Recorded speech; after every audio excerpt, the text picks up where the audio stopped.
Vamos a pedirle a San Juan salud, dinero y comida, y no le pido a San Francisco, porque ese santo me cuida.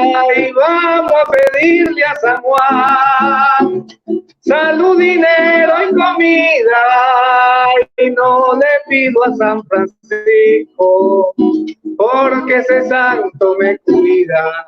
Buenas noches, feliz Nochebuena de San Juan Bautista, hoy en víspera, en la víspera de la noche, del día de San Juan Bautista. Desde la plataforma cultural Tradiciones Digitales, nos complace hoy estar en este foro abierto. Nuestro equipo, Angélica Avilán, María Isabel León, Ángel Palacios, Marlene García, Leandro Rossi, Augusto Carmona y este servidor, Wilfredo Mendoza, que conformamos el equipo de Tradiciones Digitales. Nos complace presentar hoy, en la medida que la internet nos ayude y que nuestros ponentes se vayan conectando. Por ahí estaba el profesor Enrique, entró y salió. Ya estoy otra vez aquí. Ya llegó, aquí está. Entonces tenemos al profesor Enrique Ali González Ordosgoy, tenemos al profesor Arnoldo Barroso, tenemos al profesor Benito Iradi y tenemos al profesor, si nos ayuda, Jesús Chucho García, y este servidor que les va a servir de monitor y de el moderador de este gran foro. Vamos a escuchar un poquito la expectativa que tiene el profesor Enrique, que está presente con nosotros hoy en esta Nochebuena de San Juan, y con el tema culto y devoción, la fiesta de San Juan Bautista, culto y devoción. Es un tema bien interesante. Sé que ya algunos ya vieron los videos que estuvimos colgando en la plataforma digital y ya tienen sus acotaciones, sus dudas, preguntas, quizás algunos elementos para enriquecer esta conversa de hoy. Vamos a procurar estar con el favor de Dios y de San Juan Bautista con quizás una hora o lo que nos dé la tertulia del día de hoy. Maestro Ali, un placerzote estar compartiendo con usted esta noche. Díganos algo. Bueno, en principio muy agradecido por la invitación y además por estar en un foro con todos los ponentes a quienes conozco desde hace tiempo y quienes de verdad han venido trabajando bastante en el área. Me siento muy complacido de estar aquí, un poco a tientas en una nueva tecnología que no conozco mucho y eso me pone un poco agitado, acostumbrado a hablarse acaso o a capela o con un micrófono, entonces aquí hay que estar pendiente de muchas cosas. Estoy, bueno, viendo a ver cómo es la dinámica, porque había pensado que es que habían algunas preguntas de la gente que ya hubiese visto los videos, entonces no estoy muy claro en cómo sería la dinámica para comenzar, bueno, o para seguir comenzando, porque ya tú has dado pie al comienzo de la reunión, pero no estoy, digamos, no sé qué viene ahorita en la dinámica, si vamos a esperar responder preguntas o es que hay que hacer alguna pequeña intervención, entonces no estoy claro en eso. De todas maneras, los cuatro invitados, ninguno somos tímidos para hablar, así que yo creo que apenas tengamos las coordenadas claras de cómo es el evento, comenzaríamos. Entonces, sí, agradecería que me dieras más sobre cómo es el mecanismo. Por aquí Angélica Avilán nos está hablando, Enrique, que a ella le fascina la frase. ¿La estás leyendo? Claro, la de ceñido. Desteñida. Claro que sí. Claro. Bueno, eso es importante porque en mi caso, yo lo explicaba, claro, muy brevemente ahí, porque es parte de mi autobiografía, y es que una parte de mi familia, mi abuelo paterno, Hipólito Zaperoco González, era de Punta de Mulatos, de La Guaira, y era negro, que él fue el que el que me decía que había 4 tipos de negro: el negro claro, negro oscuro, más negro no puede ser, y el desteñido. Él era negro claro, mi bisabuela era de la que más negra no puede ser, y yo era desteñido. Entonces ahí comprendí las formas de cómo, por ejemplo, en una familia donde predominan los de, digamos, los negros en sus diversas matices, el que es menos negro, que en este caso soy yo porque estaba mezclado con blanco, pero para seguir diciendo que uno es parte de la familia, le dicen a uno desteñido. Y la otra parte de mi familia, que son blancos, bueno, además blanco, algunos eran ojos azules, ojos verdes, otros pelo amarillo y otros pelo rojo. Entonces yo tenía esos 2 tipos de familia. Yo estaba, digamos, era parte de las 2 familias, pero evidentemente que tenía diferencias somáticas. Y entonces en mi familia blanca me decían trigueño, que también es algo que se usa popularmente. Entonces, ahí fue que yo comprendí por mi propia biografía que cuando tú tienes familia blanca, pero ellos son más blancos que tú, te dicen trigueño para que sepas que sigue siendo de ellos, aunque menos blanco. Y sí, con mi familia negra, la de La Guaira, utilizan ese término, creo que en parte de Barlovento también, para decir que tú eres parte de ellos, aunque no eres tan negro, pero eres desteñido. Entonces, lo asumí además como una frase de incorporación, una frase bonita, ninguna frase peyorativa, pero también sirve para uno ver exactamente las diferencias, cómo se expresan en la vida cotidiana. Y eso incluso, aunque pudiéramos decir, y yo por lo menos lo he vivido así en la vida, que te dan una señal de pertenencia.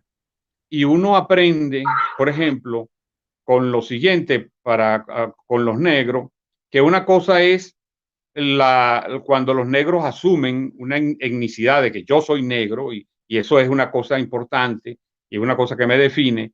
Yo lo he observado en Venezuela, por ejemplo, que el ser negro es una parte importante de su identidad y se asume como en parte de la etnicidad, especialmente, bueno, por vía familiar, todo lo que es La Guaira, la costa y también en Barlovento.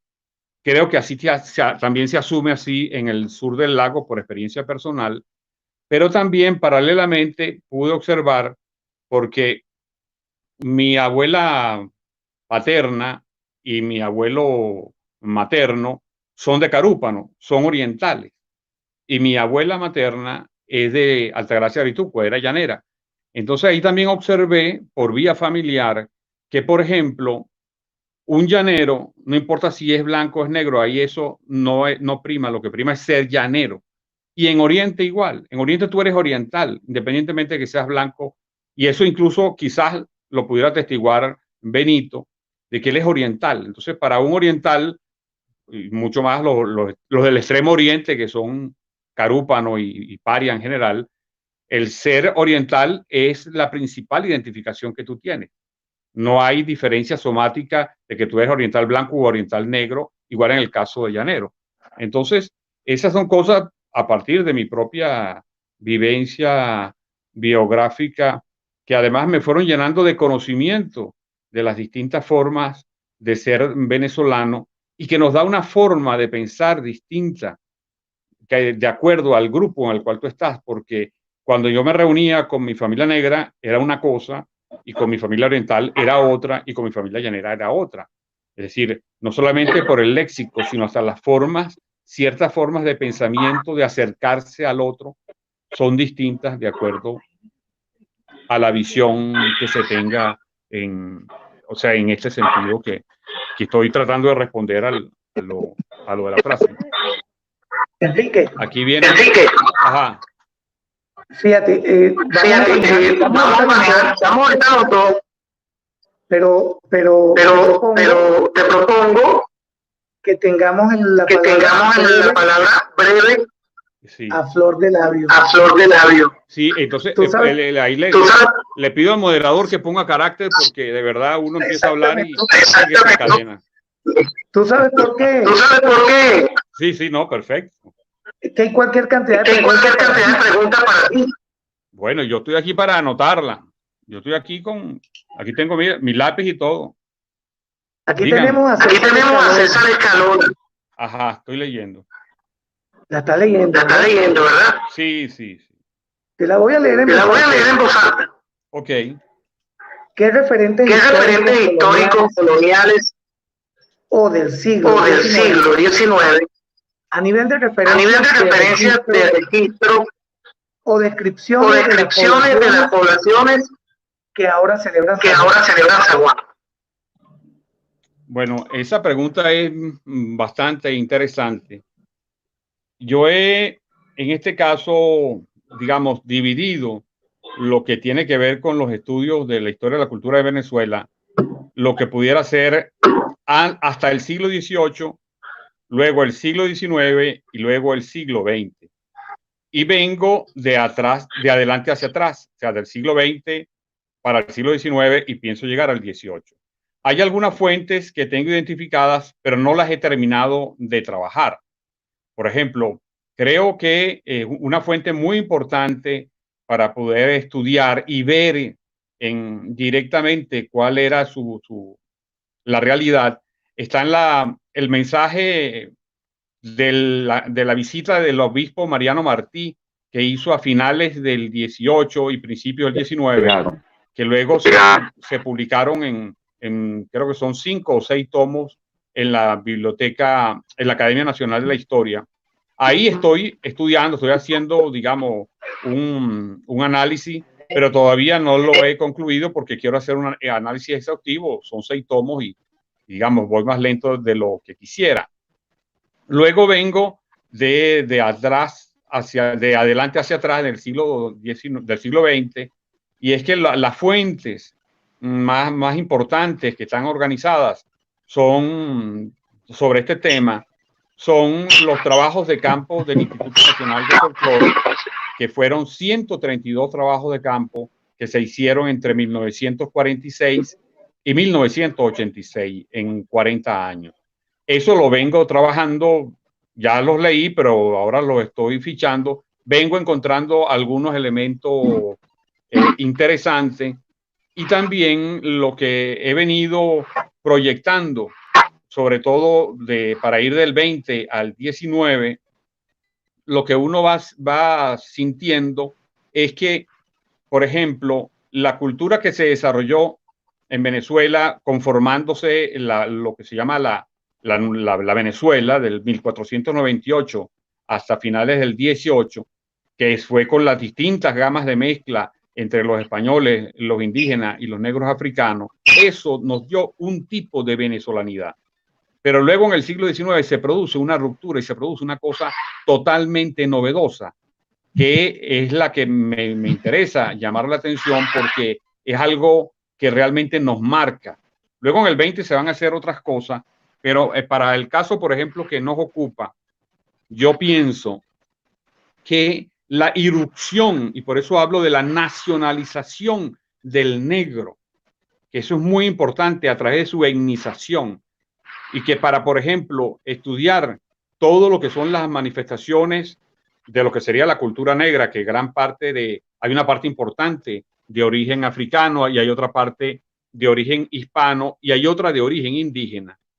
Pero para estudiar eso en bloque, por ejemplo, creo que hay que tomar en cuenta que en el siglo XIX se va a producir una diferenciación total y rotunda entre Venezuela y las Antillas inglesas y Brasil y Cuba y los Estados Unidos y Brasil. Y es que en el siglo XIX no van a entrar prácticamente más esclavos a Venezuela, mientras que va a ser el siglo donde más esclavos entran a Estados Unidos, a Brasil, a Cuba y a las Antillas inglesas. Eso es una diferencia importante, porque significó que entonces habían 2 tipos de esclavos hasta el siglo XVIII, y son muy importantes tomarlo en cuenta, que eran los esclavos criollos y los esclavos bozales.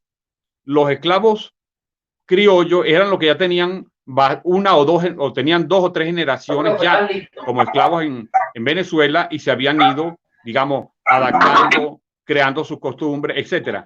Pero en cambio, los bozales eran recién traídos de África. En el siglo XIX, como no entraron más bozales,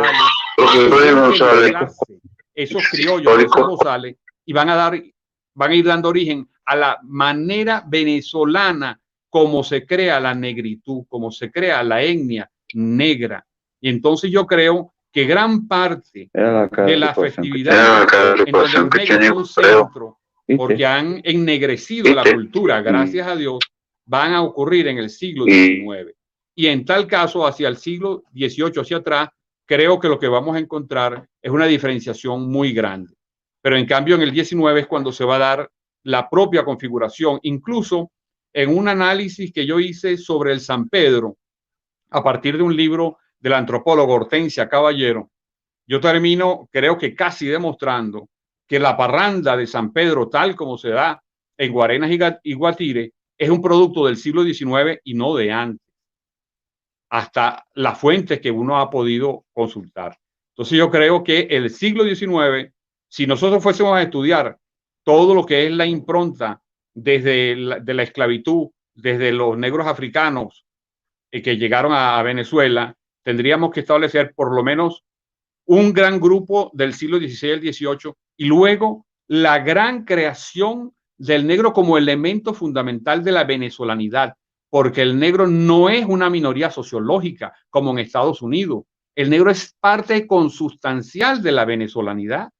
Es decir, no puede explicarse el ser venezolano sin la participación de los negros y, por supuesto, cuando decimos los negros, ahí hay un resumen sintético de la experiencia de la esclavitud en Venezuela, que se transformó en una esclavitud creativa y que creo que desde el punto de vista de la experiencia africana es uno de los elementos que distingue la impronta bantú de otros tipos de etnias africanas, que a veces se le critica al bantú como que el bantú era dócil o como que el bantú rápidamente renegaba su cultura. No, y no es así, y lo demuestra Venezuela, sino que el bantú bantuzaba, para utilizar un adjetivo o un término violando el castellano, es decir, llenaba de elementos bantú a toda la cultura, y eso tenía que ver con una característica que aún hoy sigue teniendo la religión bantú, y es una especie muy clara de monoteísmo,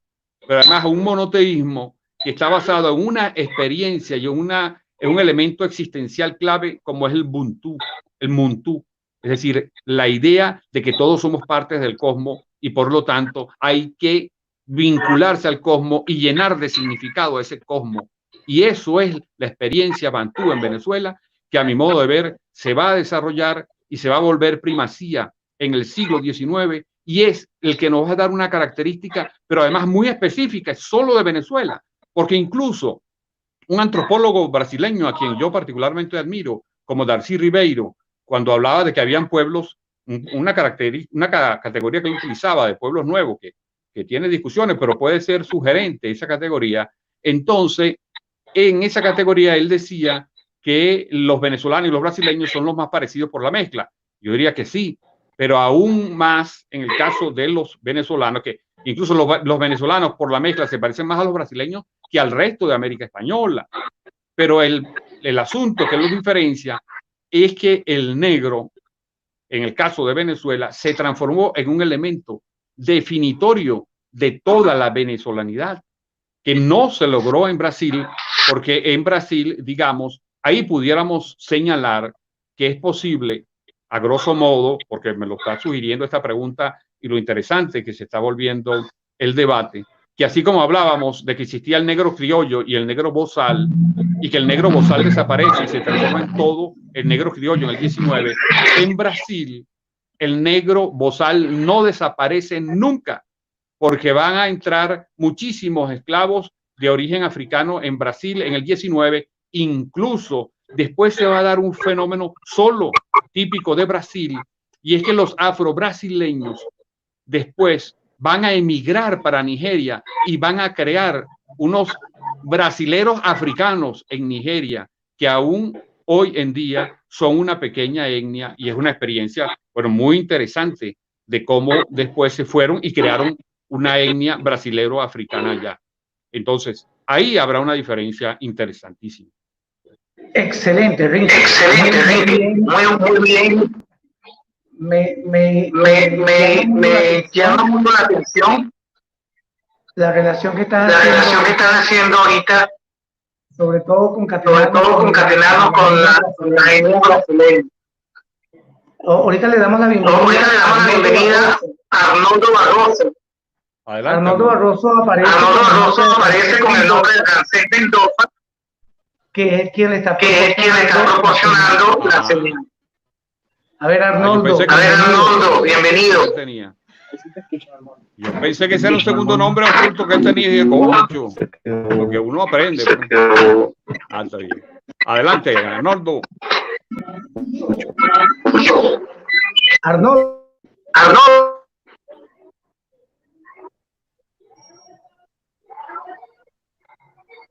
¿Está por ahí, Arnoldo? Yo lo veo. No es fácil. Nada fácil. Te vemos, pero no te escuchamos. Sí, porque una tecnología punta en un país que no tiene los elementos. Tecnología de punta.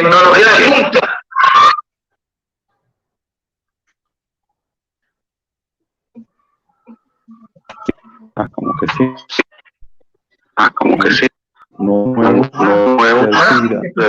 Te escuchamos, Arnoldo. Ahora sí. Ok. Dígame.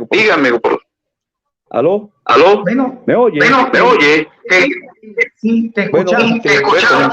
Comenzaré, no sé si me están oyendo allá, pero voy a comenzar. Mi nombre es Arnoldo Barroso. Quiero aclarar que es el nombre de Francés Mendoza, que está pensando la aplicación para poder dirigirme a ustedes. Sí, bueno, los detallitos de carácter técnico no he podido escuchar bien, no ha sido buena la recepción, pero sí pude seguir lo que decía el doctor Enrique con respecto a cómo ha sido el desarrollo, digamos, genealógico de toda la estructura esclavista e incluso los elementos que pudieron funcionar como acicate para redondear toda la faena cultural venezolana. Y me llama la atención porque mi punto es la Caracas sintética, es decir, la Caracas que de alguna formar parte de la historicidad aperturada, partiendo precisamente de ese piso diverso, que está figurando todos los elementos que hasta ahora conectados con todos estos elementos que hablaba yo en parte, es decir, los elementos indígenas, los elementos africanos. Confía que todo el movimiento nuestro, como para asignar territorialidad, como para hacer caraqueñidad, que ya es, digamos, la dinámica que nos está volviendo dentro de los elementos festivos que hacen parte de la ciudad, pues de alguna forma están liberando la discursividad para hacer de Caracas un escenario posible que además tiene pues apertura desde 1100, empezaron a aparecer las cofradías con la región.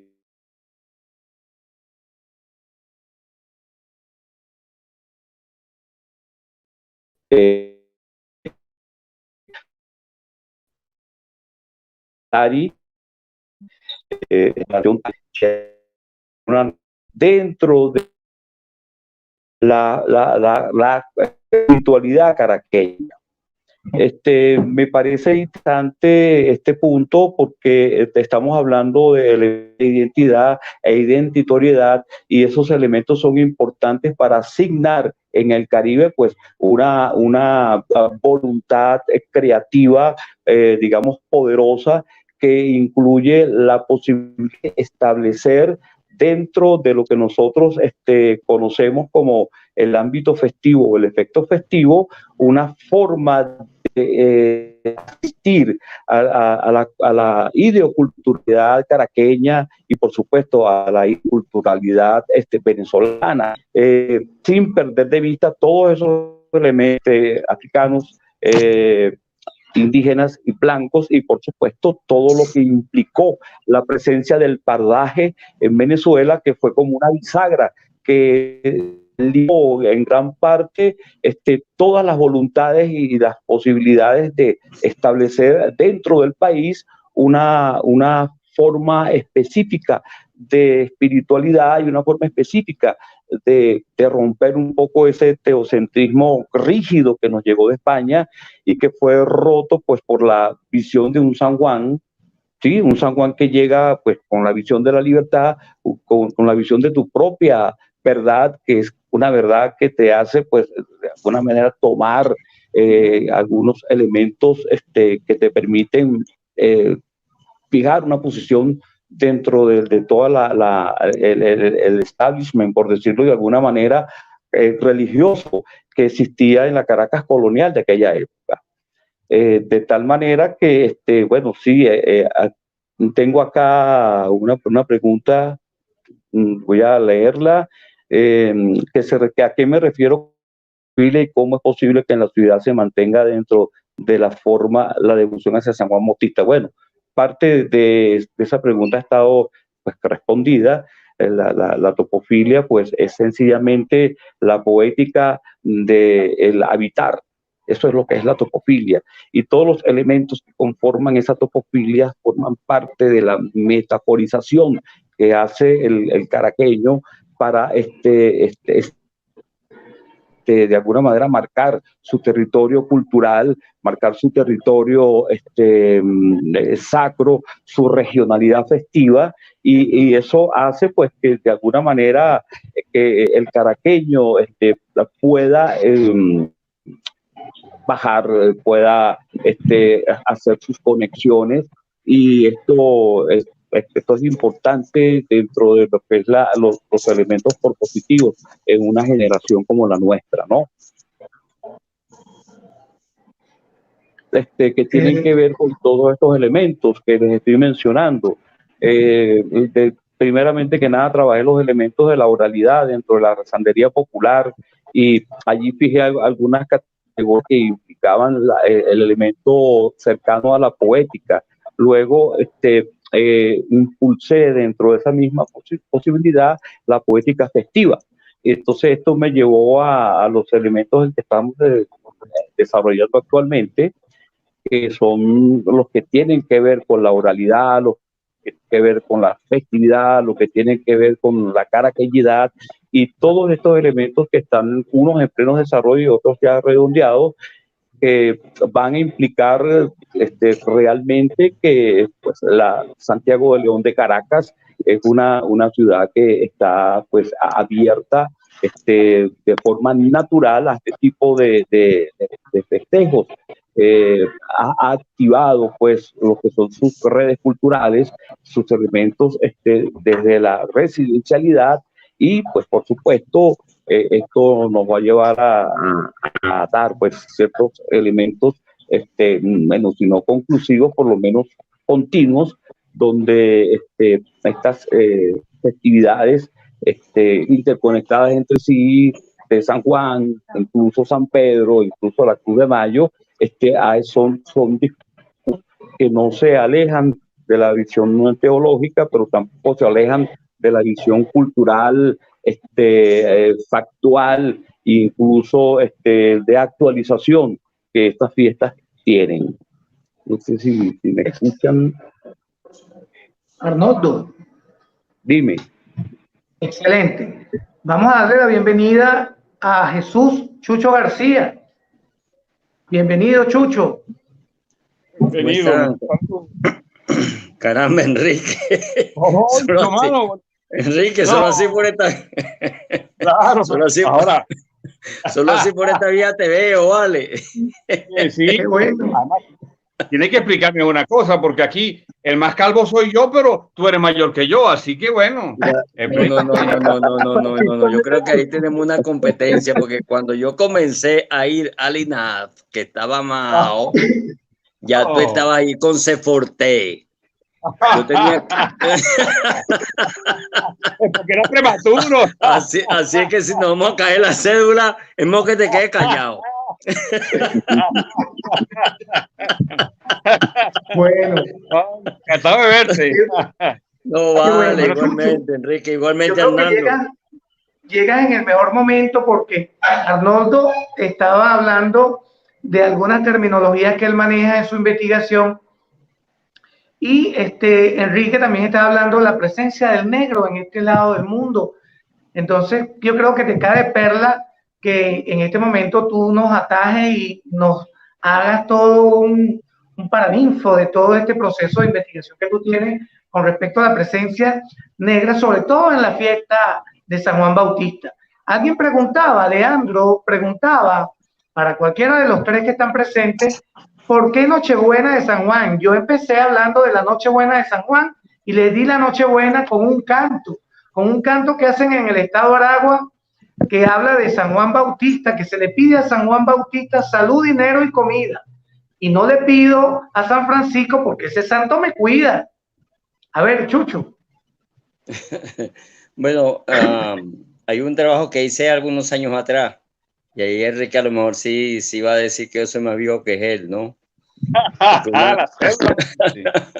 Una vez me invitaron a Brasil, a San Luis de Maranhão, a un encuentro sobre religiones africanas, de la diáspora africana. Entonces me correspondió llevar un trabajo que está publicado en UNESCO. Se llama San Juan Bautista y San Juan Congo, reinterpretación de los negros en Venezuela, ¿no? Entonces ahí yo hacía una aproximación de cómo ante una imposición de la Iglesia Católica Apostólica y Romana, las y los negros, en ese entonces aplicamos el término negro, hoy aplicó otra cosa que es para la discusión también, que es afrodescendiente, vimos cómo se va a dar una lucha por tratar de preservar los códigos ancestrales africanos.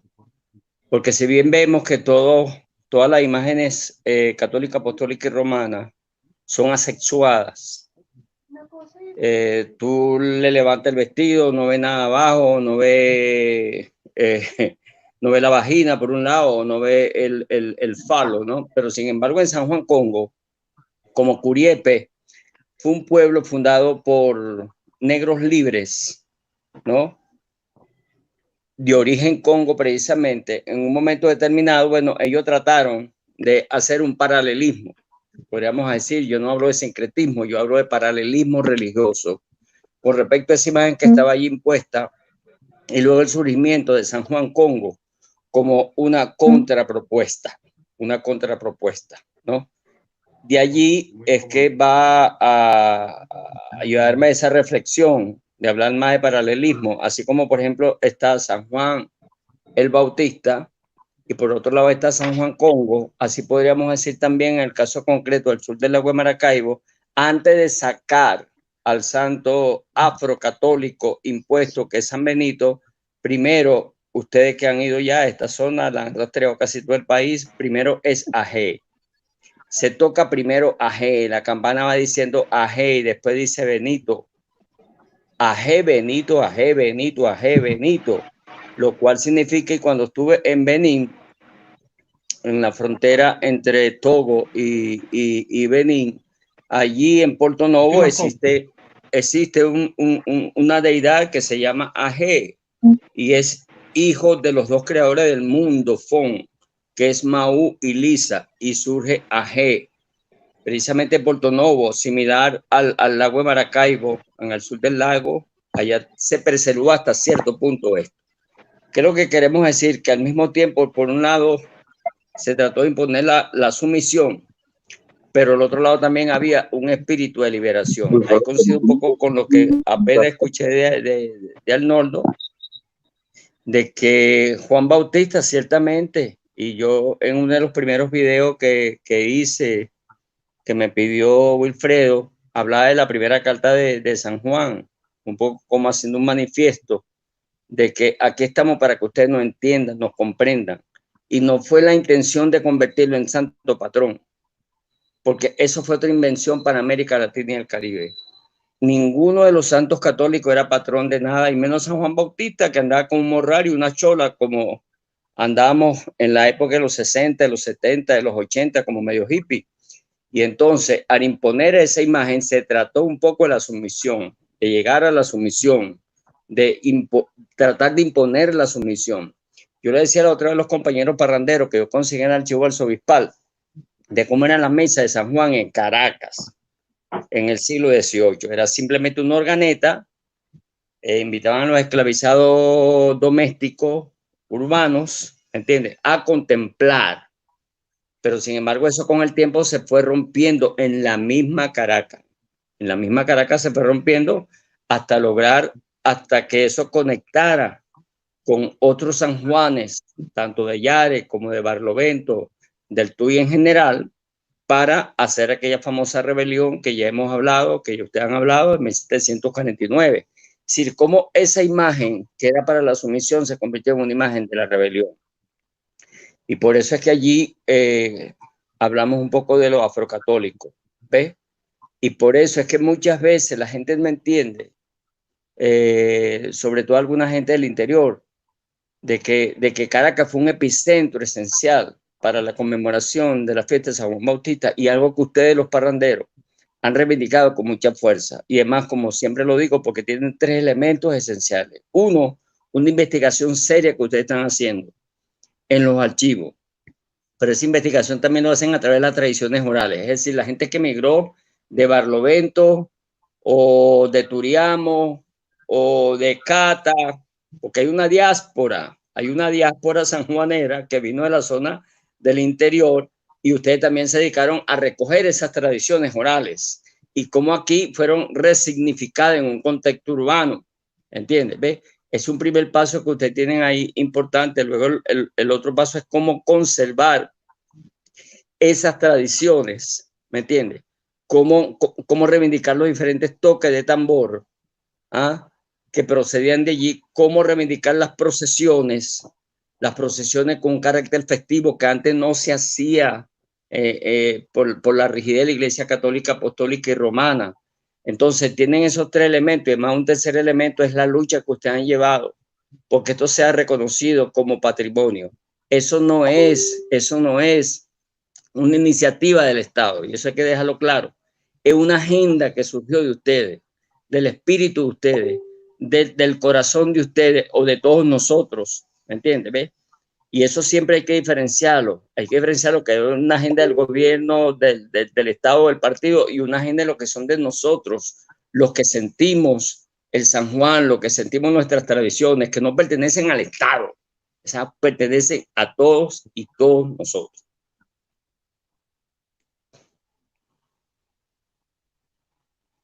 ¿Me escuchan? Ya terminé. Oh, muy bien. Aquí nos dejaste absortos. No, es que sobre todo, Enrique, ahorita acabo de tomar moringa, oíste, buena. Oye, no más que lo estaba vendiendo. Bueno. Jesús, qué bueno que abordaste el tema de la investigación que adelantaste tú y que nosotros mantenemos ahorita por el tema,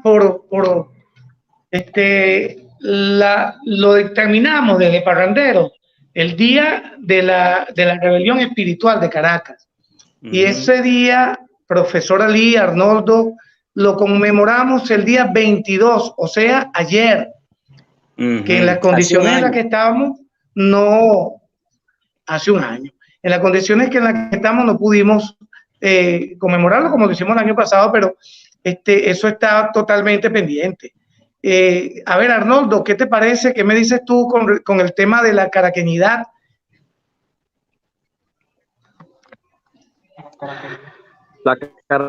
Ese es un elemento bien interesante.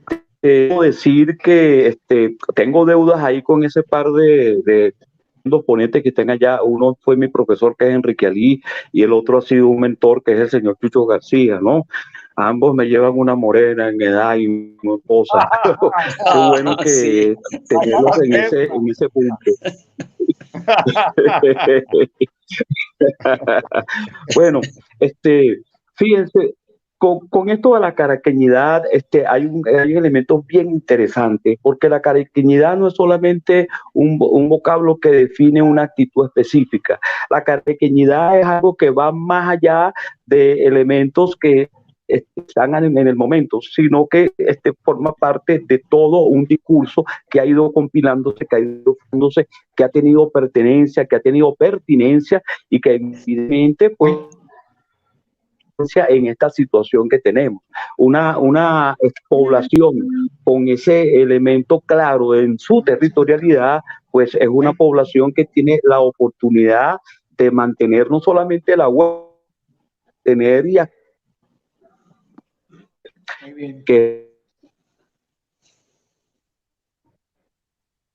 pues pude yo intuir con Enrique, o en más de una plática con Chucho, pues también una plática con nuestros compañeros de labores,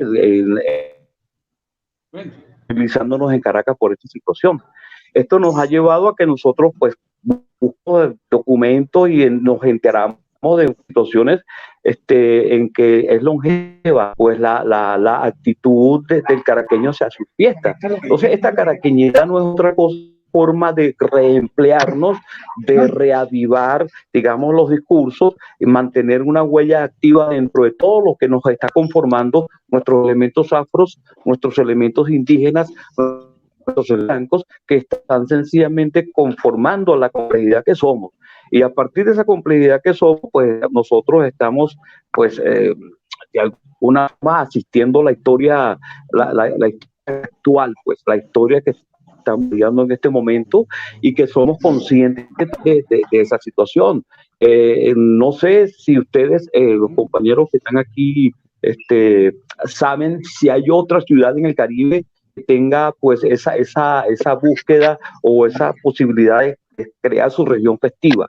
Pero en el caso nuestro ya no solamente la estamos viendo, sino que sabemos que formamos parte de eso y que tenemos una responsabilidad con eso, en términos de la formación, en términos de la aportación de patrimonio y por supuesto pues en términos de la interconexión de todos los elementos que vienen estando dándose allí, pues lo que es la religiosidad, la religión, que de una manera pues el catolicismo es presente dentro de eso, pero está dentro de una interpretación, pues nosotros llegamos a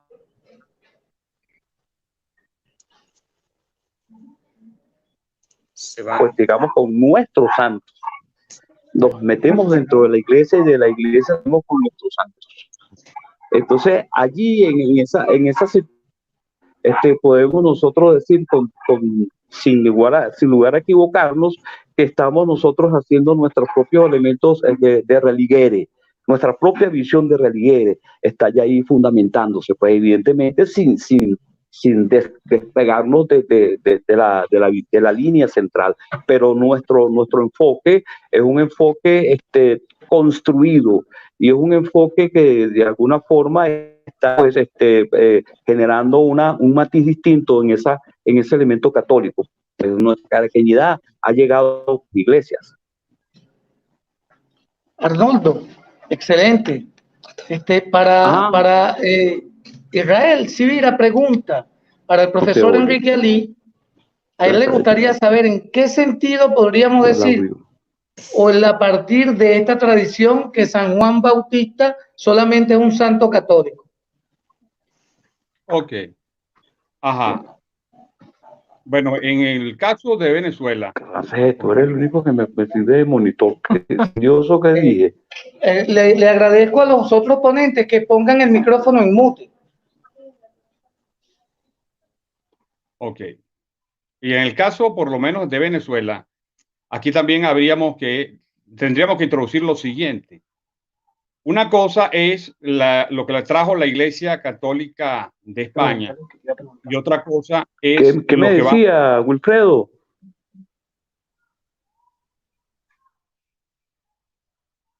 Aló. Es decir, que una cosa es lo que la Iglesia Católica trajo de España y otra cosa es lo que se va a ir generando aquí. Dentro del propio concepto del catolicismo, catolicismo significa universal. Ahora, ¿qué sucede con esa universalidad? Para el caso de los españoles, esa universalidad estaba, digamos, muy identificada con lo que había sido la experiencia europea, que le daba determinados moldes y determinada manera de conceptualizar a San Juan. En el caso venezolano, incluso estamos hablando de los dos, incluso podríamos hablar aquí de las dos formas de celebrar San Juan, con tambores y sin tambores. Las dos van a introducir elementos originales, pero por supuesto los más originales y lo más novedoso serán los con tambores. ¿Por qué?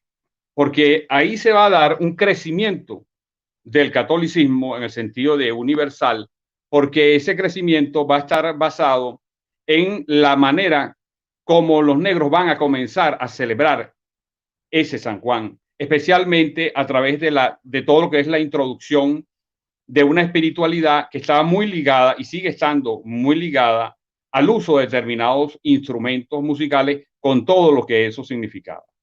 Entonces, por ejemplo, a diferencia de lo que va a ocurrir con Brasil y con Cuba, que aunque se desarrolla el catolicismo también y se desarrollan las culturas afroamericanas o se desarrollan las culturas negras, pero allá más afroamericanas que negras, porque digamos estarían más basadas en el negro bozal que en el negro criollo. Ahí qué va a suceder. Allá va a suceder una influencia, en Brasil y en Cuba lo vemos muy evidente, de otras religiones africanas como la santería, en donde por ejemplo, se va a buscar una cierta analogía entre Changó y San Juan, como en el caso de Brasil. Aquí en Venezuela no, porque en el siglo XIX, que para mí es el siglo en donde más se va a desarrollar, más se van a desarrollar estas festividades, ya no había más entrada de esclavos y los esclavos que habían entrado hasta el siglo XVIII van a irse mezclando de manera tal que van a ir produciendo algo original.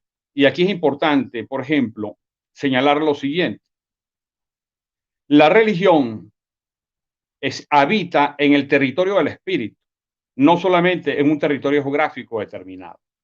Porque eso es lo que explica, por ejemplo, cómo los diablos de Turiamo ya no están en Turiamo y sin embargo se hacen en Maracay, recordando todo su escenario simbólico, todo su territorio simbólico al cual siguen ellos habitando. Entonces igual sucede con la caraqueñidad. Las personas vienen con su propio territorio simbólico y lo multiplican en cualquier escenario geográfico. Eso va a suceder en parte con lo que va a ocurrir en el siglo XIX con el San Juan Bautista. El San Juan Bautista, por ejemplo, en el caso de la religión, nosotros tenemos varios elementos centrales, 3 elementos centrales: el mito, el rito y la liturgia. En el caso de las religiones africanas, por ejemplo, el mito, para el caso de las religiones de origen bantú, siempre están emparentados con un dios, además monoteísta, Zambia, el dios que es el que crea el mundo y todo, después lo impregna de su propia sustancia, que es el Montú. Luego tienen los ritos, digamos, determinados ritos que realizan, y esos ritos tienen para su liturgia, es fundamental la comunicación con las distintas deidades que están presentes. Y esa comunicación la realizan, por ejemplo, a través del tambor. Por ejemplo, hay un caso que yo pude contemplar directamente en República Dominicana con los palos de atabales, en donde actúan con un conjunto de pulo de puya, y en ese conjunto, cuando empiezan a tocar los tambores, la batería de culo de puya, luego se da la posesión de la deidad que se está invocando y entonces se realiza y se completa el acto religioso. Es decir, los tambores forman parte de la liturgia. Para el caso venezolano, cuando se va a hacer dentro del catolicismo, por toda la represión que había digamos, en la iglesia para el siglo XVIII, y que no solamente era una represión desde el punto de vista ritual con los africanos, sino también es una represión que está en la historia de la iglesia relacionado con los ritos de posesión. Hubo ahí un rechazo a ese rito de posesión, por ejemplo, pero entonces, ¿qué hicieron los africanos? Los africanos que habían aquí, y sus descendientes, los esclavos criollos, los esclavos bozales, van a construir un conjunto de elementos nuevos que son elementos paralitúrgicos, es decir, elementos que refuerzan la liturgia inicialmente, como es, por ejemplo, la incorporación de los instrumentos, todos los instrumentos y todos los instrumentos culturales, no solamente los instrumentos musicales, sino las danzas, el sangueo, las procesiones, etcétera, van a introducirla en la manera como se celebra el San Juan. Pero es con tanta fuerza, porque viene con toda la espiritualidad creada inicialmente, una parte originaria de África y otra parte originaria de las condiciones de la esclavitud en América, porque son dos procesos históricos importantes a tomar en cuenta. Los procesos de quienes venían con su propia historia de África y los procesos que se van a hacer aquí con los esclavos sobrevivientes, no solamente con una cultura de resistencia, sino con una cultura proposicional para crear cosas nuevas. Ahí van a introducir una paraliturgia que va a ser tan importante que incluso la paraliturgia va a incorporar todo el contenido relacionado con el agua. Y al relacionar el contenido con el agua va a establecer una diferencia tajante con el San Juan y el catolicismo que vino de España, porque van a rescatar el carácter más propiamente evangélico de San Juan, que es el bautismo. Y entonces resulta que mientras en España se había dado una mezcla en la cual predominaba el fuego, porque habían recibido la influencia tanto de la religión pagana romana como de las religiones cósmico-naturalistas germanas, que eran de los visigodos en España, en el caso de los africanos en Venezuela y sus descendientes, ellos van a convertirlo en otro elemento, incluso, vamos a llamarlo así, van a volver al San Juan Bautista original, que es el San Juan vinculado al agua. Entonces, ahí hay un elemento bien interesante porque eso es una creación, eso no lo diferencia del santo católico, porque fue precisamente algunas acusaciones que le han hecho a la forma de celebrar el San Juan Bautista, que dicen con tambores que es una forma pagana. No, es todo lo contrario. Lo que hicieron los negros en Venezuela fue rescatar y más bien evangelizar al San Juan que vino de España. No es una forma pagana, al contrario. Los negros con su espiritualidad, con su paraliturgia, que es una paraliturgia que termina siendo fundamental para el enriquecimiento y el surgimiento de algo original y único, que es la manera de celebrar el San Juan Bautista con tambor en Venezuela. Ahí hay una originalidad muy importante y evidentemente que es un santo católico, históricamente católico, y que además no ha tenido, en el caso de Venezuela, ninguna competencia importante, como por ejemplo sí la ha tenido en Cuba y sí la ha tenido en Brasil, cuando ha surgido una manera de asimilar San Juan, por ejemplo, a Changó. Aquí en Venezuela no, porque las religiones de origen tradicional africano ya para el siglo XIX dejaron de existir porque simplemente dejaron de entrar nuevos esclavos. Al contrario de Brasil, de Estados Unidos y de Cuba.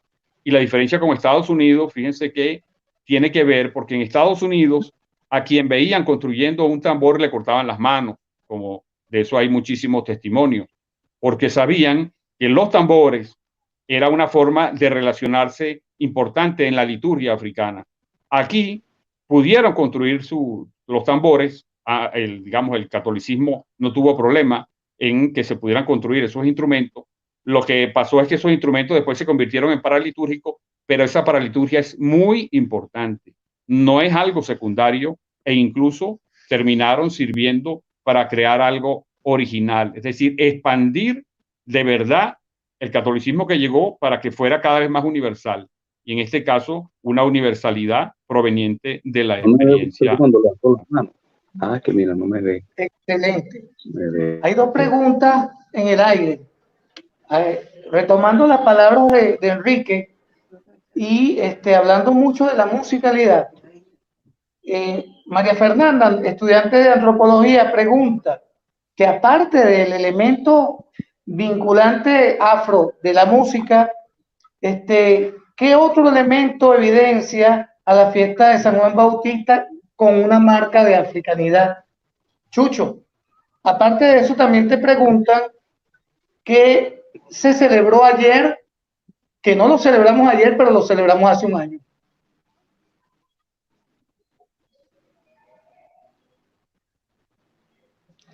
Chucho, tienes el micrófono lo tienes muteado. Ahora sí.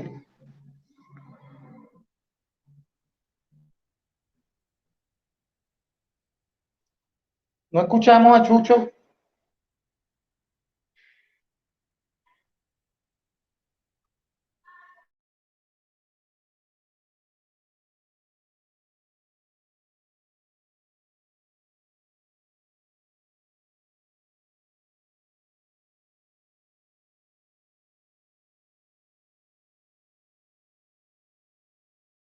Si me escucha el control de operaciones, a ver si me ayuda. Ya va, ahí va dando, ahí va dando.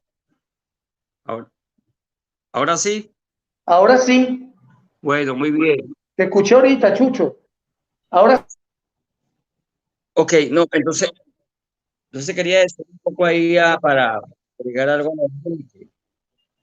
El problema de la complementariedad, tanto la espiritualidad africana como la espiritualidad que impusieron los hispanoárabes, ¿no? Hablo de españoles a secas, que no es hispanoarabidad. El caso de Cuba es que la abolición de la esclavitud fue en 1886 y la de Brasil fue en 1888. Por supuesto, la memoria etnoespiritual se conservó más en estos países. Incluso me atrevo a decir, más que en el mismo Haití, donde se produjo la primera rebelión triunfante de la diáspora africana en América Latina y el Caribe, ¿no? En 1791 con Toussaint Louverture. Pero he hecho comparaciones, por ejemplo, de los estudios en tierra Yorubá, allá en Benin, y en tierra Congo, en Angola y en el Congo. Y ya hay como un desplazamiento, Enrique, de que ya Changó de Santa Bárbara. A lo mejor todavía aquí en el imaginario existe, pero hay una gran discusión ahorita a nivel global de la diáspora africana y su significado por reencontrarse de nuevo originalmente con su ancestralidad original. En el caso de Uruguay, se han hecho ya se realizaron como 6 encuentros mundiales de la diáspora yoruba en diferentes países, Brasil, Cuba, Nueva York, etcétera. Entonces, eso ya lo van condensando con una forma de recompensar el tiempo perdido, ¿no? Y volver a los elementos originales desde hace tiempo.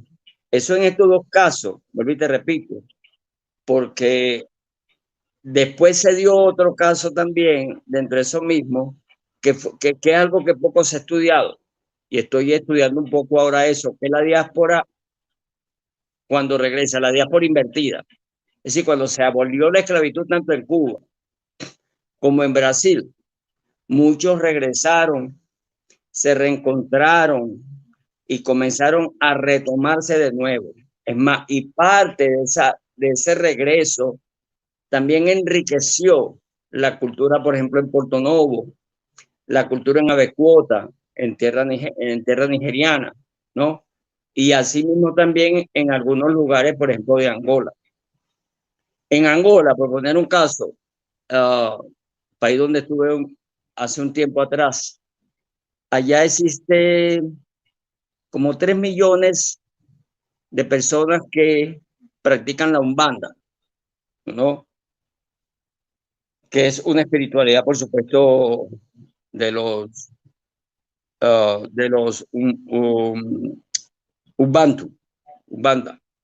umbandistas. Pero aquí en América Latina, por ejemplo, Brasil, Argentina, Paraguay, Uruguay y Chile, son 30 millones de seguidores, que son fenómenos que nosotros tenemos que comenzar a estudiar más seriamente.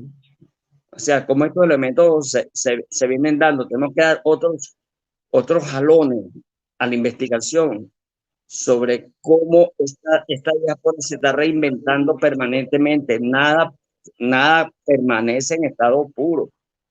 Todo está en un proceso de transición, absolutamente todo. Ese concepto, Enrique, que tú publicaste y que ganaste un premio hace muchos años atrás sobre ese interrogante, ¿quién es minoría aquí? ¿Entiendes? Que fue una reflexión interesante. O sea, no podemos decir que si los negros son una minoría, bueno, pero ¿quién es minoría? ¿Entiendes? Es un texto que tú o sea, te provoco para que lo redimensione a la luz de estos 20 años del siglo XXI, que se han dado tantas transformaciones interesantes, ¿no? Ahora bien, con respecto a lo que dice la antropóloga, más allá, bueno, sí, ok, también desde el punto de vista lingüístico, tenemos elementos alrededor de la fiesta de San Juan. Para encerrar el santo en Curiepe el día 25, se hace con un golpe muy suave, que se llama malembe. Malembe, malembe, malembe nomás. Y malembe, en lengua kikongo, tiene dos significaciones. Una significación que es despacio, ve suave, y es cuando tú vas a encerrar el día 25 en Curiepe, se va tocando muy suavemente con los tres culepuyas, que en lengua kikongo se llama Moana Sense Enguan, madre, padre e hijo, y lo va malembe, malembe, malembe no va. Pero sin embargo, si te vas a la sabana, vas a escuchar a todo lo largo de la costa de hoy está Guaira, vas a escuchar la palabra malembe, todo malembe, todo malembe, tío, suave, todo en lengua kikongo es tío, malembe es suave, pero también malembe es el otro significado, es un enquisi, es decir, es un santo protector del en sí, en lengua kikongo en sí, es tierra, ¿no? Donde el Mukanda, el jefe del clan, es el que va a ejecutar el ritual con el enquisi malembe. Pero si te vas a Yaracuy, también vas a conseguir elementos kikongo de un subgrupo étnico llamado Luango, en los tambores de los ríos, ¿no? Luango. Es decir, va a haber estos elementos lingüísticos, pero también escuché un poquito que Arnoldo habla de la topofilia, la toponimia, tú vas a conseguir también elementos africanos un poco vinculados. Pues. Por ejemplo, en Curiepe vas a conseguir, cerca de Curiepe, vas a conseguir el poblado de Ganga. Ganga significa médico tradicional. Y más adelante vas a conseguir Virongo.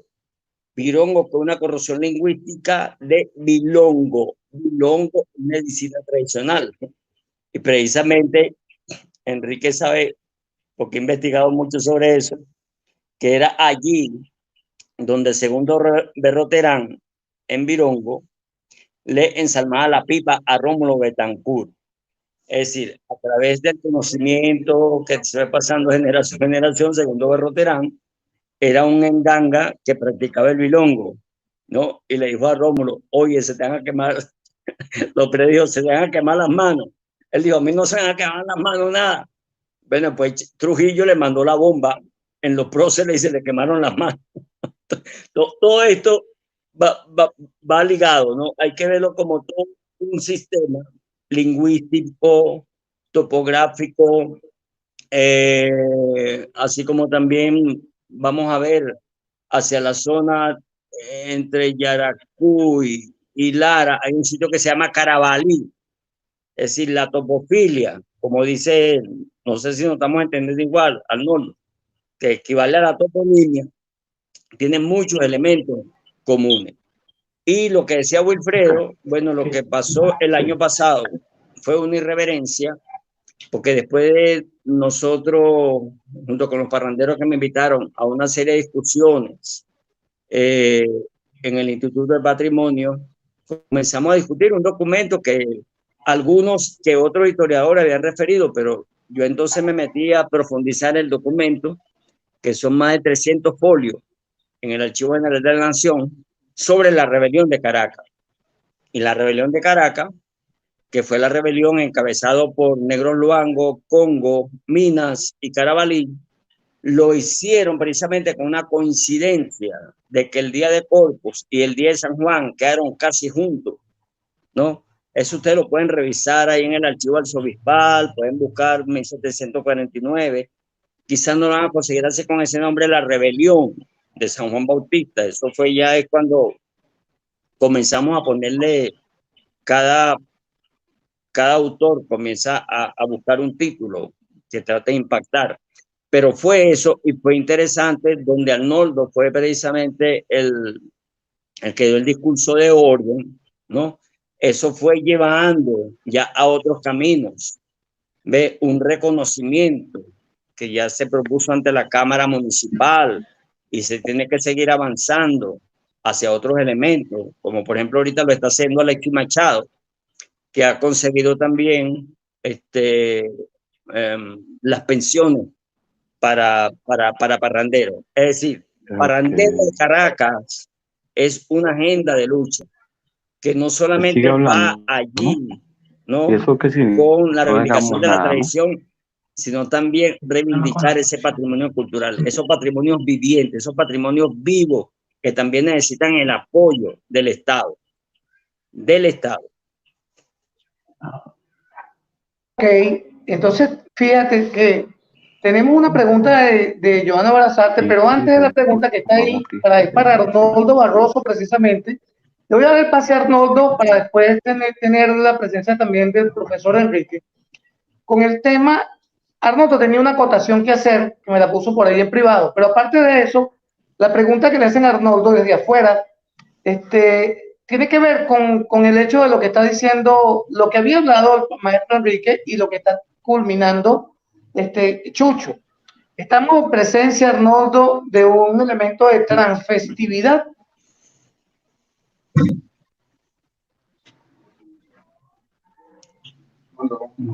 Arnoldo. Sí, ¿cómo no? Cuando hay estructuras ya definir categorías dentro de lo que nosotros podemos hacer como fiesta, pues, que nos permiten de alguna manera bajar algunas líneas, ¿no? No, cuando yo hablo de fiesta, yo hablo pues de hecho, ¿no? Del hecho que de alguna manera en situación de realización. Y cuando hablo de festividad me refiero ya a la actividad concreta. Es decir, la fiesta es el elemento que emana y la festividad es la dinámica que esos elementos recogen y cómo se formulan a través del desarrollo. Y cuando hablo de esta festividad, pero algún tipo de creación humana que implica que somos. Eso implica que, por supuesto, todo lo que nosotros podamos hacer a partir de esa área nos va a permitir vincularnos, intercambiar, establecer saberes, romper. Eso es lo que indica el elemento de la transfestividad. Bien buena pregunta, porque pensé en lo que estaba hablando Enrique, por supuesto, y todo el esquema de calendario venezolano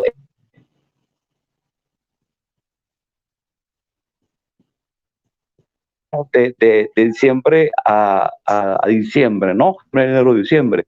Nosotros arrancamos con la paradura de niños. La paradura de niños sigue hacia la carne viva, el carnaval, luego sigue a la cuaresma, la limpieza de la carne, luego sigue hacia el encuentro o de Cruz de Mayo, dependiendo de cómo caiga uno primero, si es humano obligarlo a que se repita, ¿no? Por que hizo, y 5 de mayo es la limpieza. Luego vienen todos los padres solares. Hay una estructura allí inteligente de esa forma de asimilar o de reasimilar la religiosidad. Y eso indica un proceso complejo de pensamiento y un proceso que establece e inaugura una forma distinta de ver todo del catolicismo en Venezuela, ¿no? Y también pues la forma en que a su vez reasimilamos todas esas estructuras que vienen, pues que nos llegan acá. Caracas tiene esa condición de recibir, reacomodar, reinstalar y hacer su propio discurso, ¿no? En términos de que tiene pues la presencia en el interior y que hacen vida en Caracas y que ya se están cruzando con las fiestas que nosotros de alguna manera hemos establecido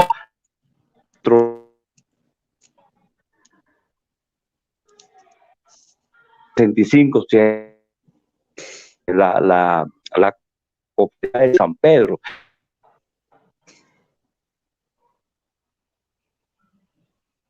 No te muevas que se te ve el audio, ¿no? Sí. Hablan de una liturgia activa, de una forma de epifanía o sociofanía, como yo la llamo, que no es otra cosa que la socialización y la movilidad de estos elementos significantes y que están especialmente para que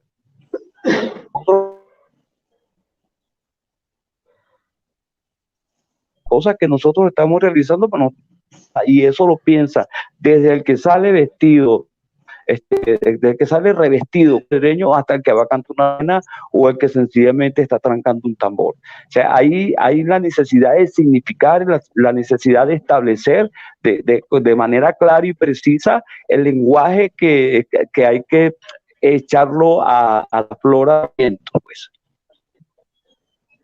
Entonces, Arnoldo, la pregunta es para Arnoldo, ¿no? La diferencia del culto a San Juan Bautista, el escenario de la ciudad capital, con respecto al escenario de los otros estados. Aquí tengo una pregunta en qué se refiere a San Juan Bautista desde el escenario con respecto a otros estados. Bueno, con respecto a otros estados y a toda la ciudad, pues hay que tener claro la memoria y la figura de San Juan Bautista. Sé que hay muchos elementos que nosotros no somos, digamos, una secta. Nosotros veneramos a San Juan Bautista y eso es una cosa que nos queda claro. Lo otro elemento importante es la complejidad en que pues, nosotros celebramos, tenemos nuestra misa, salimos en proceso de sangueo, llegamos a un altar mayor y tenemos todas las estructuras que generan pues la movilidad y la seguridad de que la actividad salga de arriba abajo. Pero una vez que llegamos a los espacios, pues tenemos la ejecución de otros géneros musicales que están anidados en la ciudad o que hay gente que ha venido de alguna manera a fortalecer la fiesta, invitados que ya tienen años, tantos años como los años que nosotros tenemos festejando en la ciudad. Entonces, cuando hablamos de esa diferencia, la diferencia, por supuesto, la huella marcada allí es la diversidad de géneros que están estableciendo. Pero también quiero aclarar algo. Nosotros no es que tengamos un San Juan espacial. Nuestro San Juan es tan San Juan como cualquier San Juan de... Esto no es Chicago, esto no es Caracas, y Caracas hasta 1950 estuvo todavía asignada por las haciendas que una vez hicieron la ciudad, pues, que de forma aérea incluso pueden hasta verse. Y por supuesto tiene toda su memoria hídrica escondida debajo del gran pavimento que la ciudad. Nosotros cuando festejamos a Juan Bautista, lo festejamos con la misma fervorosidad que se puede festejar en Yaracuy o con que se puede festejar en cualquier otra zona de nuestros hermanos cultores de las diferentes regiones del país. La diferencia que yo le puedo señalar es la diversidad de géneros que hacen vida dentro de la fiesta. Excelente. Bueno, Arnoldo, ahí tienes otra pregunta, pero antes me gustaría conversar con Enrique con respecto a una pregunta que quedó en el aire. Yo presenté la Nochebuena de San Juan Bautista. Me gustaría la relación que hay entre, siendo 24 de junio, 6 meses después es 24 de diciembre. El 24 de junio conmemoramos el nacimiento del bautizante y el 24 de diciembre el nacimiento del niño Jesús. Entonces, a ver, Enrique, en base a esa relación, ¿qué nos podrías decir?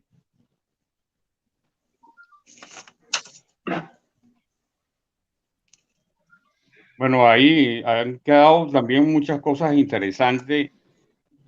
Para un poquito antes de responder tu pregunta, voy a simplemente señalar algunos elementos que no lo puedo desarrollar, pero algunas de las cosas que dijeron tanto Chucho como Arnoldo, que creo que son interesantes retomar en algún momento.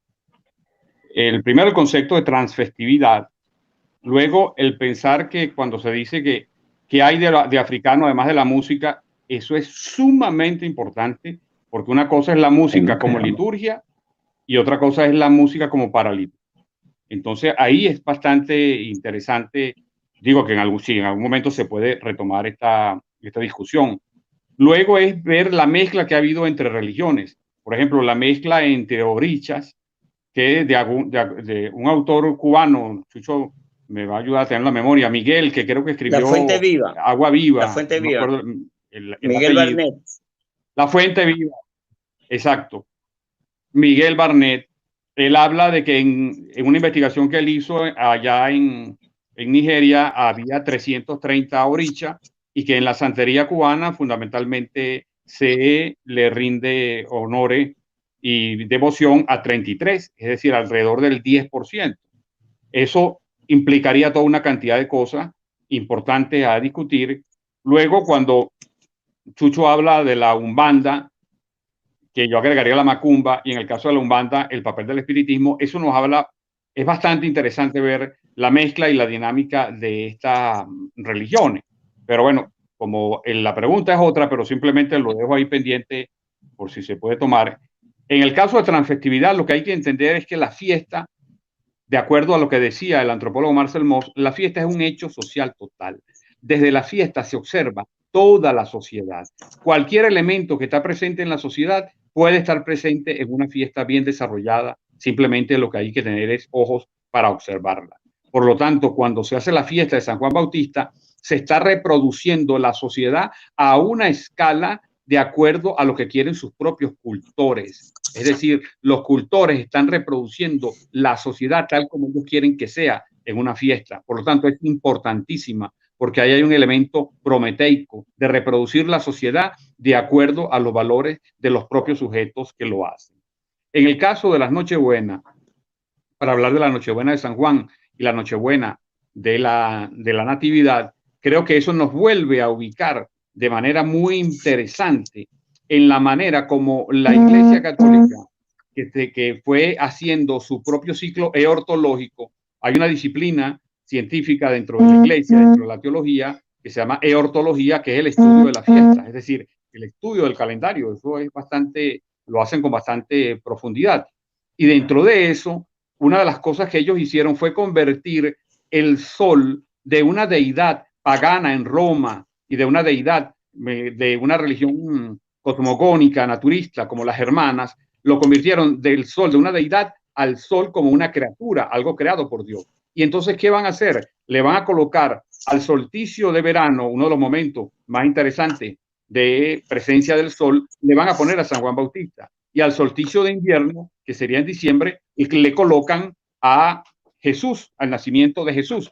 Entonces, la Nochebuena, las dos Nochebuenas tienen una relación directa con la manera como la Iglesia ve la inauguración del mundo a partir de una criatura o de la continuación del mundo a partir de una de sus criaturas, que es el sol. Entonces, indudablemente, si no hubiese habido Nochebuena de San Juan, desde el punto de vista histórico, no hubiese habido Nochebuena de Jesús. ¿En qué sentido desde el punto de vista histórico? Porque primero fue San Juan que Jesús, y eso nos dice mucho a quienes somos devotos de San Juan. Wilfredo. Bueno, yo creo que mejor imposible. Wilfredo. La respuesta de la Nochebuena. Nosotros los sanjuaneros, tal día como hoy, estaríamos haciendo el velorio de San Juan Bautista y sobre todo los de ascendencia barloventeña. Ese velorio es tan similar al velorio de Cruz de Mayo. Por ahí, por el centro de mando, tenemos dos preguntas. Pero, una tiene que ver, Ingrid Yepes. Déjame agregar Ingrid algo Yepes allí. nos pregunta, creo que es Arnoldo, cualquiera de los cuatro, pero está más vinculada al tema de Caracas. Ingrid Yepes pregunta, buenas noches Ingrid. En el caso de las cofradías de Caracas, ¿los cultores sienten que se tiene la difusión necesaria o adecuada de nuestras manifestaciones culturales? A ver, Arnoldo. A ver, ok. Bueno, hay una cosa que es muy interesante dentro de todo el que realiza una festividad como la de San Juan Bautista, porque es el caso que estamos conversando, que es el elemento de fe y si se tiene la relación, ya nosotros cantidad de años haciendo esta fiesta desde la corrección, ¿no? Vamos a recordar que lo que sucedió a Caracas en los años 1848, después de Diez Madroñero, que Caracas fue desarraigada, fue inducida en su desarraigo y que de alguna manera esas cosas todavía es preocupante que tú en los salones de clase hables de las festividades de San Juan como si fuera una cosa que está muy lejos y de repente no tiene que ver con el muchacho en clase, sino que sencillamente se pone su apagativo a una tarima. Esto a mí me parece lesivo y, por supuesto, si hablamos de difusión, el elemento clave que es la memoria, que es la aportación de la memoria, desde allí sería interesante pues esa difusión. Otro elemento importante en esa difusión es que la academia de alguna manera pues participe en esa reinserción de esa en las escuelas, porque nosotros lo estamos haciendo y nos hemos topado con situaciones bien interesantes donde el docente en esa área de fiestas tradicionales, prácticamente un acomodadito, un tipo que está en un rincón que lo que hace es montar actividad. Entonces no se entiende realmente que el trabajo que nosotros estamos realizando es de pertenencia y es de memoria, y es algo que viene pues a establecer un piso dialógico, por supuesto, porque es amplísima comunicación y todos los elementos que habíamos aportado, como bien lo decía Enrique, desde la transfestividad, porque que es un punto que tiene que estar claro dentro de eso. Entonces, la difusión, por supuesto, corre por las vías, por estas vías, pues, que lo que nosotros llamamos las redes sociales. Y cuando hay un elemento que lo quiere tomar, entonces la secuestra y la coloca dentro de un escenario que no es el escenario vívido, que es la conexión de piso, que es donde nosotros estamos prácticamente realizando el trabajo, ¿no? Entonces, a partir de allí, pues es interesante plantearse una difusión desde la memoria, una difusión desde el reacomodo académico, una difusión desde el reacomodo de los pensas, donde los muchachos reciben esta manifestación como un elemento que les pertenece, ¿sí? Que les pertenece y no como una situación donde, bueno, el maestro sale a dar vueltas mientras el niño se mueve en el salón. Pues ese no es la idea.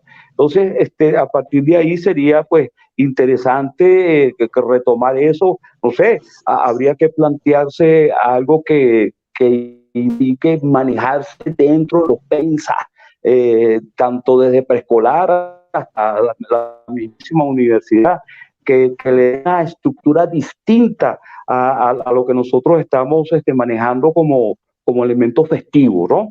No es la rumba, sencillamente es un proceso de conocimiento, un proceso de saberes, es un proceso de interconexión y que a mí me parece hasta lesivo que todavía en la ciudad de Caracas, después de tantos años que pasó eso, nosotros sigamos metidos en el rol de algo inducido. Perfecto.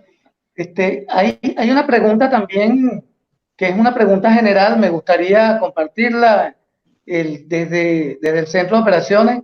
Aquí está una pregunta que nos dice Fabricio. Buenas noches. Entiendo la fiesta en Venezuela desde la transculturación, donde se pierden y se ganan elementos culturales de cada una. Dialéctica de cada una, dialéctica en desigualdad. Así, San Juan es propiamente venezolano. Creo que es una discernición, pero esta pregunta vamos a internalizarla y la vamos a compartir entre los 4 ponentes. A ver, Enrique. Si el Centro de Operaciones me pone la pregunta ahí. Por favor, gracias. ¿Aló? Exacto. Bueno, estoy de acuerdo y aprovecho y saludo a Fabricio con la pregunta y con la conclusión. En este caso, para no generalizar, en el caso de la fiesta de San Juan, es evidente que se produjo un proceso de transculturación entendido como intercambio de cultura. Ahora, ese intercambio pudo haber sido aculturación o conculturación. Es decir, aculturación cuando es solamente impuesto y conculturación cuando fue una especie de diálogo. Digamos, puede haber esas dos modalidades. Para el caso concreto del San Juan Bautista venezolano, de las dos formas, con tambores y sin tambores, ahí que indudablemente, primero hubo una imposición porque fue una religión distinta que vino, pero esa imposición se le hizo, por ejemplo, a los indígenas. Luego también vinieron, además de los españoles, vinieron los africanos y se fue conformando una nueva sociedad que al principio las relaciones que se pudieron dar en el 16 desde el punto de vista cultural van a ir cambiando cuando lleguemos al 18 o al 19, porque la cultura que en un principio pudo haber sido novedosa o impuesta, etcétera, después se va haciendo propia de cada uno. Es como la lengua nuestra, el castellano. Hoy en día el castellano es nuestra lengua materna, independientemente de que en su origen vino totalmente de otra parte, además de otra parte cuando nosotros, los criollos, tampoco estábamos aquí. Entonces, sí se da, en el caso del San Juan Bautista y mucho más el celebrado con tambores, hay una originalidad evidente, pero evidente y además enriquecedora, porque lo que se crea con la paraliturgia, que todo lo que tiene que ver con los elementos de origen africano, como la música, la danza, ciertos vocablos, los sangueos, sesiones, el uso del agua, eso da un elemento absolutamente original y que, digamos, es tan original como pueden ser la manera como es celebrada en Venezuela. Es decir, se ha creado cosas nuevas y esas cosas nuevas llevan el sello muy, muy evidente de la venezolanidad, que nunca debemos descuidar ni olvidar los 3 orígenes básicos de nuestras culturas, los orígenes indígenas, los orígenes españoles y los orígenes africanos, tanto subsaharianos como africanos canarios, aunque nunca debemos olvidar esos orígenes, pero es evidente que se ha logrado crear nuevas expresiones, nuevas síntesis, y una de esas expresiones, que al igual como los diablos, por ejemplo, su originalidad es evidente, y yo creo que con esa originalidad podemos reclamar con toda certeza el que pueda ser declarado un patrimonio universal.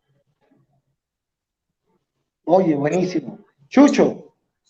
No, lo que... Jesús. Tu pregunta generadora, Wilfredo, de la noche.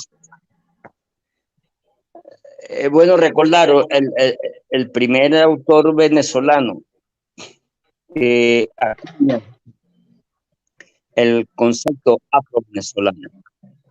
Apunte y estudio afro-venezolano, creo que en 1943. fue Juan Pablo Sojo de Curiel. Y Juan Pablo Sojo escribió un libro que deberíamos pensar que se llama Noche Buena Negra.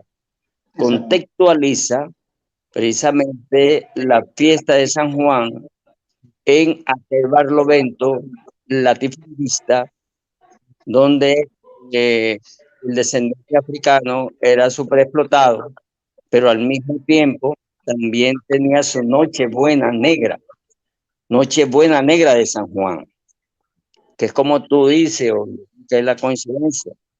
Antes de la Nochebuena de diciembre, ya preexistía esa Nochebuena Negra de San Juan, específicamente en Curiel. Por otro lado, es importante también destacar el papel que jugó la Santa Inquisición en tratar de castrar ese proceso de creatividad que no pudo castrar. Algunos de ustedes tal vez fue al Archivo General del Archivo Arzobispal. Acuérdense que existía la carpeta del Santo Oficio, que era la carpeta 111. Yo logré, después la desaparecieron. Y allí se establecían precisamente los castigos. Allí prácticamente existía el catecismo de los esclavos. ¿A qué hora tenían que pararse? ¿Cuántas veces tenían que rezar en la mañana? Otra vez en la noche, asistir obligatoriamente a las misas, ¿no? Hay otra obra importante, que es la obra Pía de Chuao, donde hay muchos elementos también para retomar. Es decir, estoy hablando de elementos. ¿Me escuchan? Sí. ¿Me escuchan? Estamos oyendo. Sí. ¿Aló?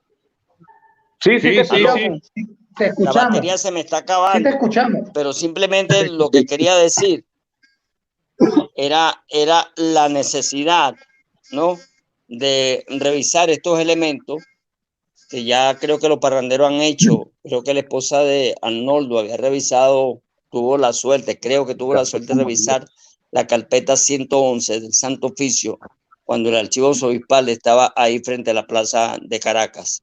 Ahí podemos ver todos estos elementos de cómo la Santa Inquisición trató de impedir, ¿no?, y de imponer, por otro lado, las cofradías como forma de control social. Es decir, la Iglesia siempre católica, apostólica y romana ha tratado de impedir las diferentes diversidades de cómo la gente asume la espiritualidad, o como en este caso concreto la gente ha asumido el cristianismo, más no el catolicismo ni lo apostólico, sino el cristianismo como tal. Esos son elementos que debemos dejar para una posible discusión. Lamentablemente la pila se me está acabando, se está acabando la batería aquí. Y yo espero que en otra oportunidad, bueno, podamos vernos con más calma. Yo creo que podemos hacer una discusión no más de 10 personas con los tapabocas, ¿no? Y debemos proseguirla. Yo creo que es importante proseguirla. Y felicito, bueno, a Wilfredo, que ha insistido mucho en esta iniciativa. Me contenta de haber visto a Ali ahora con esa pista de aterrizaje más clarita. La buena es esa. Muy buena esa. Y Arnoldo ahí tratando de impulsando su concepto, porque es importante impulsar también nuevos conceptos de acuerdo a la práctica que estamos realizando, tanto como la teoría como la práctica. Bueno, yo con eso me despido, queridos amigos, y muchas gracias por esta oportunidad que me brindaron. Wilfredo, por favor, si quedan algunas otras preguntas, por favor me la envía y para yo responderle a la gente por correo. Muchas gracias. Seguro que sí. Bueno, chao, antes que se nos acaben las baterías a todos, vamos a ir, les digo, maestro, que tenemos hora y media conversando de lo más rico. Creo que ha sido un gustazo para toda Venezuela que nos está viendo desde la plataforma de Tradiciones Digitales.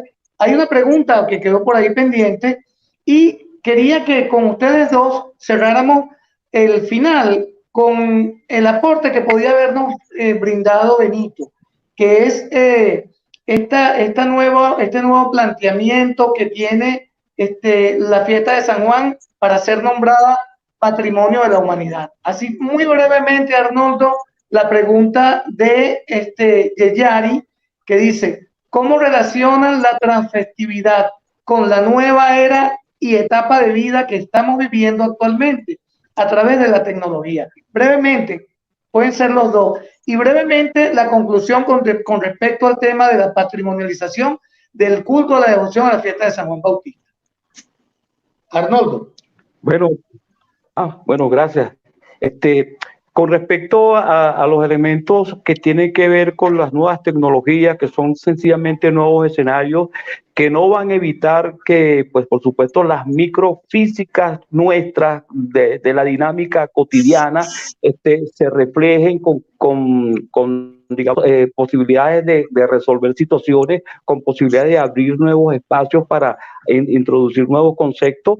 Pues San Juan Bautista, dentro de esta situación, pues abre paso para reasimilar una serie de elementos poderosos, conceptuales, de imágenes simbólicas, de significación, que sencillamente lo movilizan con mayor velocidad en este nuevo escenario, pues en esta nueva mediación, ¿no? Y con respecto a la patrimonialización de San Juan Bautista, a mí me parece que es una oportunidad maravillosa para que Venezuela pueda expresar que no solamente su interior, sino su capital forma parte de todo un discurso que lleva años realizándose en la ciudad, y que por supuesto en el campo, pues, que es donde se ha hecho más fuerte por las circunstancias históricas que antes había mencionado. Pero se cierra un circuito interesante de portadores de memoria para esta manifestación, pues, brevemente. Enrique. Bueno, de verdad, cuando uno le dicen sintetiza, esas cosas son bastante complicadas. Pero creo que en la pregunta, sí, en la pregunta que hace Yari Tineva Mundaray, creo que ahí hay tres universos distintos. Una cosa es la fiesta, que yo prefiero llamar la fiesta como un hecho social total, por lo tanto todo cabe ahí. La nueva era como un movimiento que surgió en el área religiosa en los años 30 en los Estados Unidos, y hoy en día la tecnología, que es sobre todo el surgimiento de Internet hace como 20 años. Son tres universos sumamente complejos, relativamente recientes para hablar de su mezcla, pero evidentemente que eso nos ubica en una determinada situación del pensamiento que nos exige cada vez más producir un pensamiento universal. Pero producir un pensamiento para lo universal implica producir un pensamiento para profundizar en lo local, para profundizar en lo individual. Y yo creo que se ha evidenciado, y en parte ha quedado demostrado por esta conversación tan amena que hemos tenido, que la manera como se celebra el San Juan Bautista con tambores en Venezuela es sumamente original, es parte de un aporte del catolicismo negro que se ha desarrollado específicamente en Venezuela, que ha enriquecido y que debería ser reconocido su propia riqueza, tanto por la Iglesia Católica como por cualquier otra institución, porque ha sido un producto de la práctica de que inicialmente de la vida de los esclavos se llevó no solamente a una cultura de resistencia, sino a una cultura propositiva, a una cultura alternativa. Y desde ese punto de vista celebramos cualquier intento que se haga, y ojalá que conduzca al éxito, para que el mundo entero reconozca la fiesta de San Juan Bautista de Tambores como un patrimonio universal.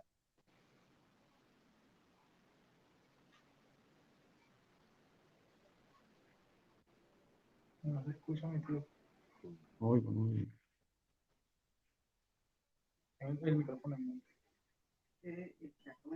Ahora sí.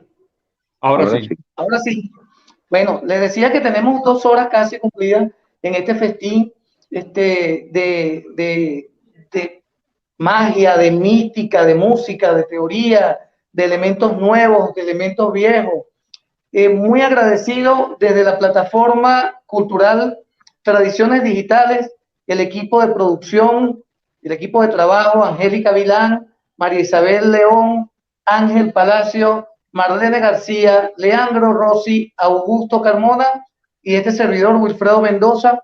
Le damos las gracias a ustedes, los ponentes, le damos las gracias al maestro Enrique, al profesor Arnoldo, al investigador Chucho y al profesor Benito, que aunque no estuvo, sí estuvo muy pendiente, ¿no? También quiero darle las gracias a Garcés Mendoza, que nos facilitó la conexión para el profesor Arnoldo. Y no quiero irme, por supuesto, sin decirle algo con esta maraca en la mano. Ay, Bautista estaba llegando, seguro que no lo espera, seguro que no lo espera porque manda bendiciones para toda Venezuela. Buenas noches. Amén. Buenas noches, Enrique, un placer. Buenas noches, Arnoldo, buenas noches, Enrique, muy agradecido. Agradecido y orgulloso. Agradecido y orgulloso. Qué bueno, qué bueno. Muchas gracias. Ok. Ok. San Juan lo bendiga. Amén. Amén, a ti también.